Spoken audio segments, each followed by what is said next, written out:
जी दिनेश जी अ, आपने राजधर्म का विषय आज लिया है और आपने शुरू में धर्म के बारे में कहते हुए कहा कि सत्य के मार्ग पे चलना, उसे धर्म कहते हैं। मैं जहाँ तक जानता हूँ हमारे संस्कृति में धर्म का स्पेसिफिक मतलब जो है वो अ, ड्यूटी होता है, मतलब मैंने राइट कर्तव्य। पाथ कहा, मैंने उसको राइट पाथ कहा था, सही जी। रास्ता जो। नहीं, वो भी बहुत ज़्यादा सही है ऐसा मैं नहीं मानता। जी। मैं इसलिए मैं थोड़ा स्पष्ट कर दूँ ये बहुत एक बड़ी त्रुटि है हमारे ये जो हमारे जो दक्षिणपंथी लोग ये कहते रहते हैं कि धर्म और रिलिजन इसमें फ़र्क है। बिल्कुल फ़र्क है।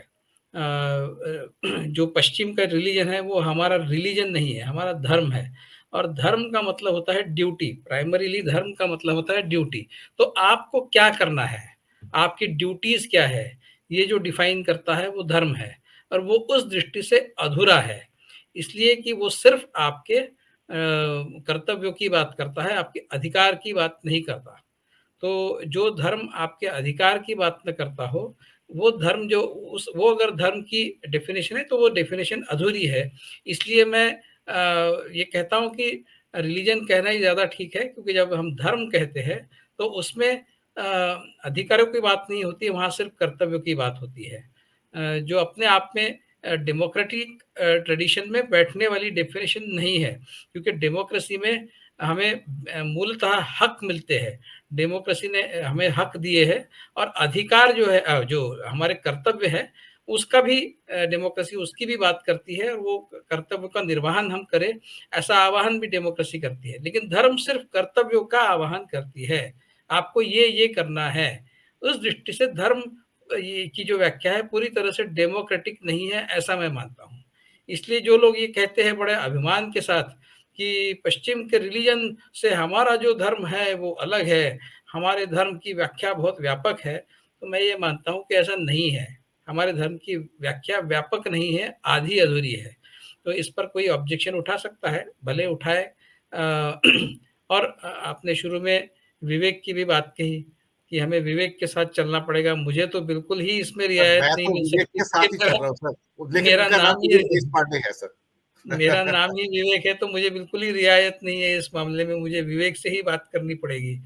और आपने सत्य की बात कही, ये थोड़ा-सा फिलॉसॉफिकल हो जाएगा लेकिन मैं बात करना चाहूँगा कि सत्य जो है वो रिलेटिव होता है। सत्य एक आपने कहा कि सत्य एक होता है, ऐसा ज़रूरी नहीं है। सत्य रिलेटिव होता है, लेकिन उसको मानवता के दायरे में बिठा के उसका एक सेंस ऑफ फाइनैलिटी हम अचीव कर सकते हैं। मतलब देखिए एक उदाहरण दूँगा मैं कि पृथ्वी के किसी भी 2 पॉइंट्स को आप अगर जोड़ दें, तो वो एक सर्कल का पार्ट होते हैं। वो स्ट्रेट लाइन कभी भी नहीं होती, कभी भी नहीं होती। लेकिन हम प्रैक्टिकल पर्पज़ के लिए उसको स्ट्रेट लाइन मान सकते हैं और स्ट्रेट लाइन मानकर जब हम कैलकुलेशन करते हैं, तो कैलकुलेशन सही भी ठहरते हैं। हाँ, तो वो कर्वेचर का पार्ट होती है, फिर भी हम उसको स्ट्रेट लाइन मान सकते हैं। तो ये 2 अपने आप में 2 अलग-अलग रियलिटीज़ है, 2 अलग-अलग सच्चाइयाँ हैं।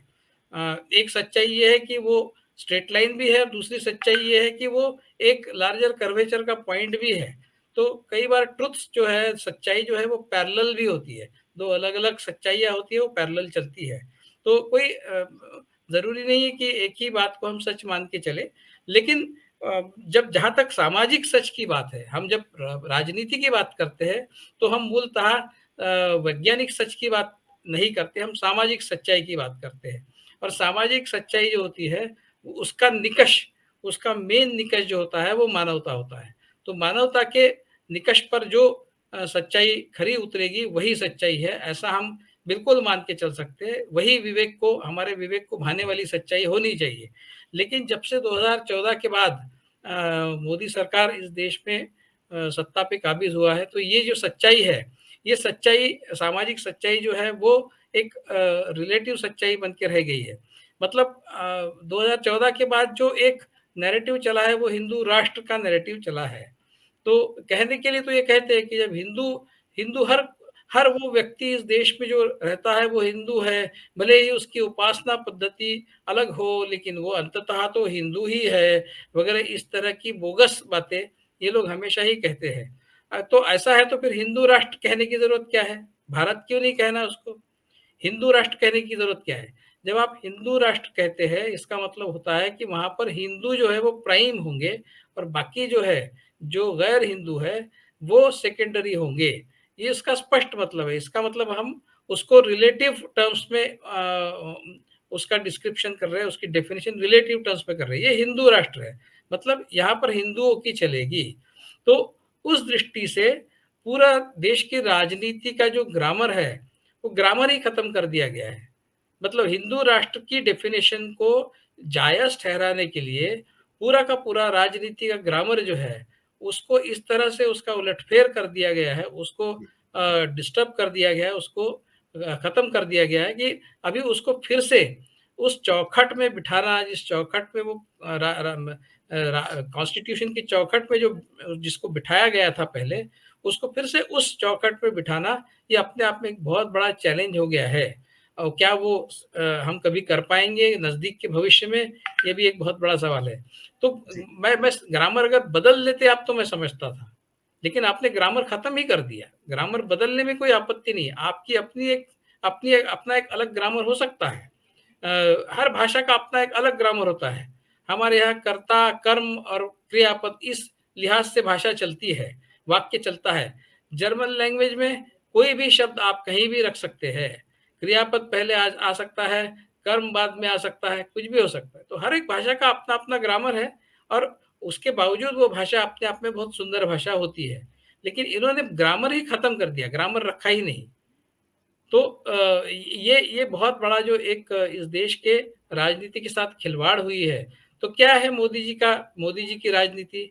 मोदी जी की राजनीति ने ग्रामर में क्या फ़र्क लाया है? वो ये है कि राजनीति में कभी भी कोई भी परमानेंट दोस्त या परमानेंट दुश्मन नहीं होता।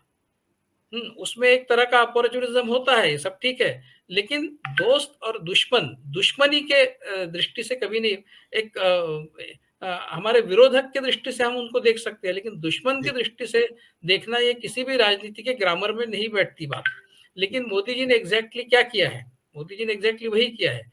जो हमारे विरोधक हैं, वो हमारे दुश्मन हैं। ऐसा इस तरह से राजनीति को भारत के राजनीति को इस साँचे में उन्होंने ढाल दिया है। कि आप हमारे तरफ नहीं है, इसका मतलब आप हमारे दुश्मन हैं। आप हमारे विरोधक नहीं, आप हमारे दुश्मन हैं। इस तरह से राजनीति को पूरी तरह से तहस-नहस इस देश की राजनीति को कर दिया है, ग्रामर खत्म कर दिया है। तो क्लासिकल पॉलिटिक्स जो होता है, वो उसमें दोस्ती-दुश्मनी चलती रहती है, दोस्ती और विरोध और मित्रता और विरोध ये चलते रहता है। कभी मित्र बनते हैं, कभी विरोधक बनते हैं, लेकिन दुश्मन कभी कोई नहीं परमानेंट बनता है। मोदी जी ने एग्ज़ैक्टली उल्टा किया है, क्योंकि मोदी जी जो है वो राजनीति को दोस्ती और दुश्मनी के यार्डस्टिक से देखते हैं और उस दृष्टि से ही राजनीति करते हैं, जिसके चलते इस देश में जो डिवीज़न हुआ है, मतलब सिर्फ़ कम्युनिटीज़ के बीच में डिवीज़न नहीं हुआ है, उनकी मुसलमानों के प्रति जो भावना है और माइनॉरिटीज़ के प्रति जो भावना है, वो सबको पता है। तो जी, उनको जिस तरह से ट्रीट किया गया है इस देश में पिछले 10 साल में वो भी सबने देखा है। लेकिन क्या कांग्रेस वाले मुसलमान हैं? क्या कम्युनिस्ट पार्टी वाले मुसलमान हैं? क्या दूसरे पार्टी वाले शिवसेना मुसलमान हैं? तो आप मुसलमानों को जिस दृष्टि से देखते हैं, उसी दृष्टि से आप अपने राजनीतिक जो विरोधक है उनको भी देखते हैं। वो तो हिंदू है।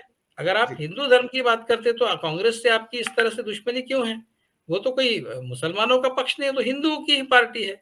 लेकिन इसका मतलब ये है कि मोदी जी हिंदू प्रेमी भी नहीं है, वो सिर्फ़ खुद के प्रेम में लिप्त है, वो इतने प्रेम में अपने आप के लिप्त है कि उनको क्या सच है, क्या झूठ है, क्या सही है और क्या गलत है, इसका कोई आकलन रहा ही नहीं। इसका कोई जी, रियलाइज़ेशन रहा ही नहीं है और जी, वो विवेक जी, पूर्णतः अपने आप को केंद्र बिंदु में रख के पूरे जी, देश को अपने इर्द-गिर्द घुमाना और मैं ही हूँ और दूसरा कोई नहीं, आपने सही फरमाया।